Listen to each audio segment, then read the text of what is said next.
Earlier this week, we told you in our newscast about how the Montreal newspaper La Presse has announced it will become a not-for-profit organization. This is a big shift for one of Canada's big papers at a time when the industry is facing some serious challenges. In fact, just days ago, American business icon Warren Buffett said every newspaper in America, with the exception of 3, is doomed. So what does the future look like for Canada's newspapers? I'm joined now by Heather Mallick of the Toronto Star. And joining us from Ottawa this morning is Robert Fife of the Globe and Mail. Good to have you both with us on an important topic. Thanks for having me. Robert, I'm going to start with you. Edward Greenspan said this is an admission that the profit model no longer works. What do you think? Well, there's no doubt that the profit model is not working currently as it is for most newspapers. I mean, I think the Globe and Mail is probably unique. I think that we would join the Washington Post and New York Times and the Financial Times and other newspapers around the world as being able to survive, largely because the Globe has a very good quality newspaper, and it is subscription-based, and it's developing a strong digital following. People have to pay for our product, and people are willing to pay for the product. The problem that you're having with the other newspapers is that the print model is in serious trouble because advertising revenue is falling, and publishers are not charging for their content online, and they simply cannot make it. And what you're seeing is a cycle now of then people start laying off people, the quality goes down, and people don't want to buy the product. So the industry is in serious trouble, as we all know. It's largely because of ad revenue falling. I think the Globe and Mail will survive. Other newspapers in this country, I'm very concerned about. I want to get your response, first of all, to Heritage Minister Melanie Joly. She addressed this yesterday. I want to run a clip for our viewers, and then, Heather, I'll ask you what you think of this. We believe in the importance of protecting Canadian culture, our industries and artists, and promoting access to content on all platforms. The honourable member for... So nothing very specific, but do you think that government funding is possibly a good solution to make news, which we know is expensive to produce, accessible to Canadians? I cannot see how government funding will work. If you're a good newspaper, the government isn't going to want to fund you, and I don't know if people are going to want to read paper as a charity. I don't know if donating is the way forward. Nobody really knows what to do, but I don't think direct government grants, certainly that would not work.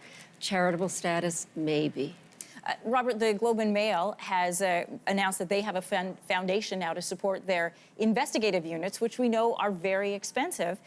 Is that another example of how we're taking it, less government intervention, less private, and putting it more towards a charity status? Well, first of all, I completely agree with Heather that we do not want government in the newsrooms with funding, because we'll end up as propaganda arms for whichever government is in power. But it is worthwhile for the media business to look at potential sources of funding if we can find a model that works and that guarantees independence. So, for example, if you can set up some kind of a charitable foundation that would provide funding for journalists to do, say, work on the environment or work on housing or whatever the issue may be, that might be a model that works. But and I think it's worth exploring. But you have to make sure that there are no strings attached, and we end up, having to do journalism because a particular corporation has put money into a foundation, or a rich person into a foundation for tax reasons. So, but still, I think it's a very important model to look at.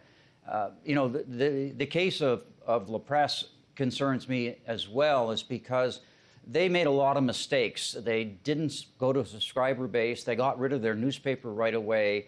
And what it ended up doing was benefiting Quebecor and Le Devoir. And it's also owned by a billionaire family, which did not seem to want to put a lot of money into trying to make this the La Presse succeed.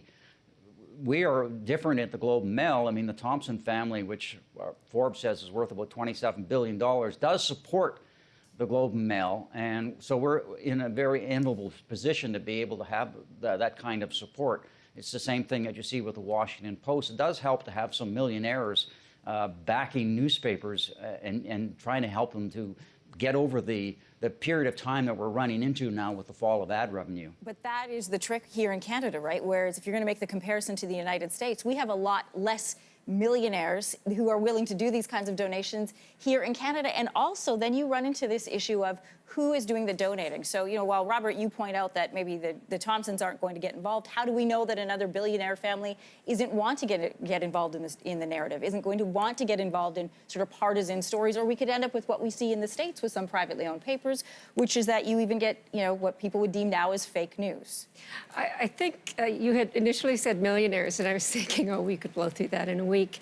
That's not going to work. You really do need a billionaire with a sense of generosity. And actually, I don't think the Thompson family is that. They should be pouring a lot more money into the Globe and Mail. Very interested in what The Guardian is doing in Britain. I donate to The Guardian every year. It's an automatic donation, $150, something like that. And they don't quite call it that. They call it memberships. They sell memberships in their paper because it's important to them that everyone, rich or poor, can read their paper. And they say in 2 years they're going to break even, which is a marvelous thing. And, their actual print newspaper is shrinking. It's a tabloid now. So they're willing to move with the times and change things. How do we make it, I'm asking both of you because this is your industry, as a user of newspapers, when some of the papers are charging and some of them aren't, and I have to tell you, Robert, sometimes if it's the same national story and I have to pay for it from one paper and I get it free from the other, guess where I'm going? How do we make it here in Canada so that everybody has this access, similar to cable news, right? So you just pay a fee once a month. You don't feel like you're paying for content from each, but the money still goes to the network. I'm very interested in how you bring readers into this. And I feel that for a subscription to succeed, you have to have a very strong personal relationship with the paper that you read. You have to be devoted to it. And you have to feel a personal connection that is more than just reading stories. You have to feel involved in it, particularly with an essentially local paper like the Toronto Star, although we are extending our reach nationally now. So I think a great deal of it is a journalistic question. How do we present our journalism in a way that has powerful personal appeal as well as being excellent in what it covers? I want to thank you both for joining us. Yeah, I think sorry. I'll let you get your final thought in just before we go. I was just going to say, I think in the case of the Globe, we try to provide foreign coverage with a Canadian perspective. We have the Report on Business, which provides very solid coverage of the business community, which people are willing to pay for. Our political coverage, we try not to do what everybody else is doing. We try to do unique journalism. And that way, we get people to subscribe to the newspaper. But it's constantly evolving, and it's very competitive, and we always have to keep our nose to we have to keep on the game and keep trying to provide quality journalism so people will pay for it. All right, we're going to have to leave it there. Good to have you both with us on this panel this morning. Thank you very much.